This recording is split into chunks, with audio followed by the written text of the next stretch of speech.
Assalamualaikum warahmatullahi wabarakatuh. Bismillahirrahmanirrahim. Alhamdulillah wassalatu wassalamu ala Rasulillah wa ala alihi wa sahbihi wa mawala, amma ba'du. Sahabat pencinta hikayah yang berbahagia, selamat bertemu kembali dengan channel dalam rangka menjelaskan tentang kisah-kisah di zaman terdahulu. Dan kini kami hadir untuk menceritakan sebuah kisah dari Ashabul Kahfi yang termaktub dalam surat Al-Kahfi. Jadi surat Al-Kahfi itu menjelaskan tentang masalah Ashabul Kahfi. Siapa Ashabul Kahfi itu? Nama sekelompok pemuda yang beriman yang hidup pada masa Raja Dicyanus di Romawi. Beberapa ratus tahun sebelum diutusnya Nabi Isa alaihissalam, mereka hidup di tengah-tengah masyarakat menyembah berhala dengan seorang raja yang zalim. Jadi Ashabul Kahfi adalah kisah yang tidak pernah diketahui oleh nabi-nabi yang terjadi jauh sebelum beliau diutus. Al-Quran kemudian kembali mengisahkannya melalui wahyu yang diturunkan kepada Nabi Muhammad sallallahu alaihi wasallam dalam surah Al-Kahfi pada masa dakwah di Makkah. Ashabul Kahfi adalah nama sekelompok pemuda beriman yang hidup pada masa Raja Dicyanus di Romawi, beberapa ratus tahun sebelum diutusnya Nabi Isa, menurut satu riwayat. Kemudian mereka hidup di tengah-tengah masyarakat menyembah berhala dengan seorang raja yang zalim. Raja yang zalim. Ketika sang raja mengetahui ada sekelompok orang yang tidak menyembah berhala, yaitu golongan dari Ashabul Kahfi, para pemuda ini, maka sang raja marah, lalu memanggil mereka dan memerintahkan mereka untuk mengikuti kepercayaan sang raja itu.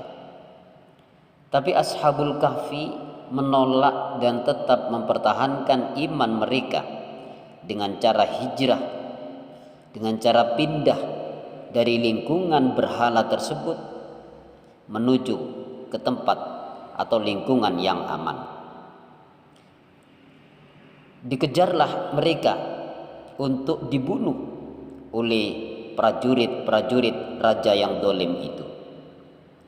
Dan ketika mereka lari dari kejaran pasukan raja zalim itu, sampailah Ashabul Kahfi di mulut sebuah gua yang kemudian dipakai tempat persembunyiannya. Dengan izin Allah Subhanahu wa taala, karena Allah akan selalu membela yang benar. Kalau ada perkara batil dan perkara yang hak, maka Allah tetap akan menjelaskan yang hak dan membela yang hak. Dengan izin Allah, mereka kemudian ditidurkan oleh Allah di dalam gua selama 309 tahun di dalam gua itu. Jadi selama 309 tahun golongan pemuda Ashabul Kahfi ini ditidurkan oleh Allah, dimatikan oleh Allah di dalam sebuah gua, dan dibangkitkan kembali ketika masyarakat dan raja mereka sudah berganti menjadi masyarakat dan raja yang beriman kepada Allah Subhanahu wa taala. Jadi ketika sudah pergantian raja, sudah masyarakatnya beriman kepada Allah Subhanahu wa taala, rajanya beriman kepada Allah Subhanahu wa taala, baru dibangkitkanlah Ashabul Kahfi yang ditidurkan selama 309 tahun itu. Sampai-sampai menurut riwayat uang yang dibawanya dibuat membeli satu makanan di sebuah warung, namun sudah tidak laku lagi. Ini satu kisah orang yang beriman kepada Allah selalu akan dijaga oleh Allah dan akan dilindungi oleh Allah Subhanahu wa taala, terbukti dari kisah Ashabul Kahfi ini.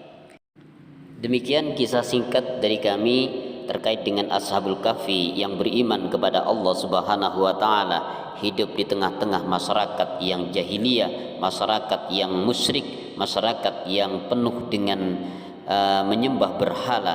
Maka Ashabul Kahfi oleh Allah dituntun ke sebuah gua dan dilindungi oleh Allah sampai tiba saatnya dibangkitkan kembali.